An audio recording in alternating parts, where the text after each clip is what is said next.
Now, another thing we don't realize is that your inner child is what lives deep inside you, like I said to you. So they are the little motivators, they are the engine inside of you.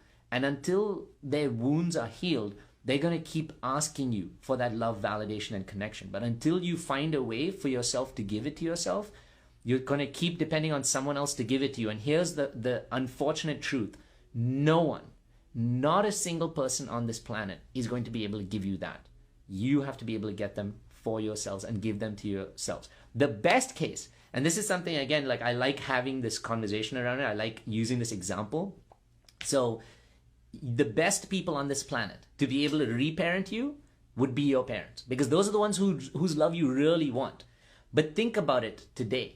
There is no way that your parents, who are now like 20, 30, 40, 50 years older than they were, they've completely changed. They're not even capable of being able to love and take care of a baby, right from like things like breastfeeding to providing. They're not physically capable. Forget emotionally capable. Emotionally, they're so much older in their lives, they have less energy for it. There's no way that they can parent you the way they need it.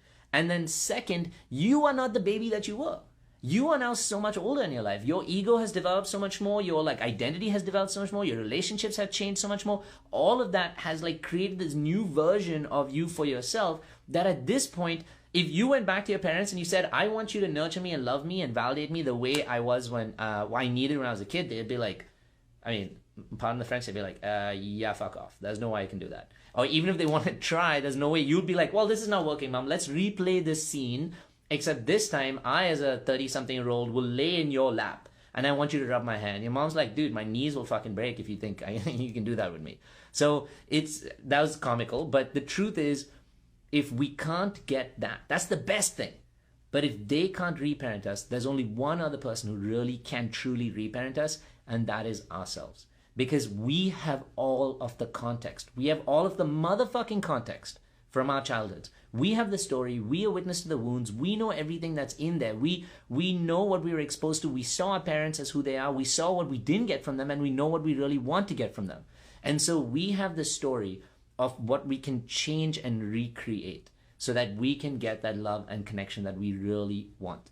Here's where reparenting first came from. So in like the mid-90s, Jungian psychologists. So Jung actually came up with, Carl Jung, he was a famous psychologist. He came up with the concept. He didn't call it reparenting at that time, but he came up with this idea of trying to change someone else's story so that they could feel a different present. So this is the magic about it. In my youth, I never understood the value of the past. I was like, yesterday's history, fuck it. Today I need to focus on what I can do. Now, the magic is you can't change yesterday, but you can use yesterday's information to change your today and tomorrow. You see the difference? That's why it's called history, is because we need to learn from it. Like, think about all the wars and everything else that happened in like our exposure. We learn from them. We're like, holy shit, that's what we're capable as human beings? We can try and wipe out an entire race? Yeah, fuck no. We need to learn better from that, and better from like someone who's not responsible to get all of that power in that spot. So we have to learn from history, right? So we take our own history, and we now have to provide the context of, okay, where am I really hurting? Where are my wounds really coming from? So the Jungian psychologist, how he would do it though, and this was obviously so much like different, right? This was like in the 1950s, really. They would actually, the psychologists themselves would consciously parent the students by being the parents to them.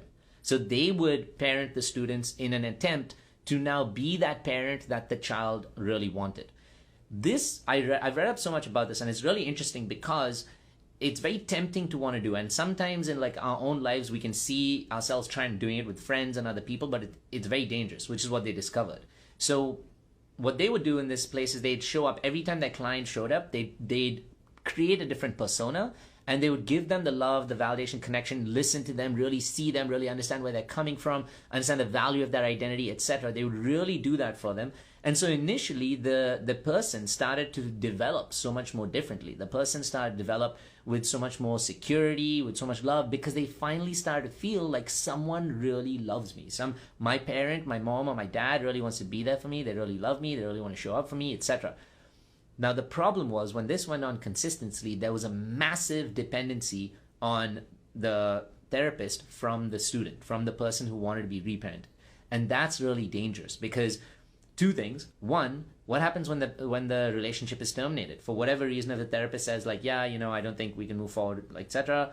I'm busy, I'm traveling, blah blah blah. Then the dependency is so massive because now you're an adult. So now you are, in this case, you're creating not just a dependency, but almost like an addiction to this person because they are the only thing that can save your life. What if they die? Then you start to believe all over again that I'm not savable. I can't really do anything myself. And one of the biggest things that it did is it took away the feeling of empowerment from the person. And it put it in the hands of the therapist, which is okay in one way, but it's bad because the person was not really capable for their own love or validating or healing. And so in some way, then, there were lots of complexities that came from that. They started to treat the psychologist or therapist as if they were their parents, expect that level of communication, connection, expect them to show up at family events, all kinds of shit. But what you need to know is that they discovered that that method probably wasn't the most successful. It's still being done around the world today. Sometimes it's needed in really intense cases, but it's not something that I would personally recommend or even want to dive into. So then there were psychologists who came to the aspect of studying, and I think it was like in the 60s and 70s, to understand, okay, how can we teach people to do this themselves? And that's where true reparenting really came from, is when they started to realize, what if we gave the capability of people to actually do this themselves? What if we gave the capability to these people who are hurting from trauma, who are hurting from things that they've gone through in their lives? What if we give them the ability to be able to reparent themselves, to be able to change that story for themselves? And that's how it started to come to being.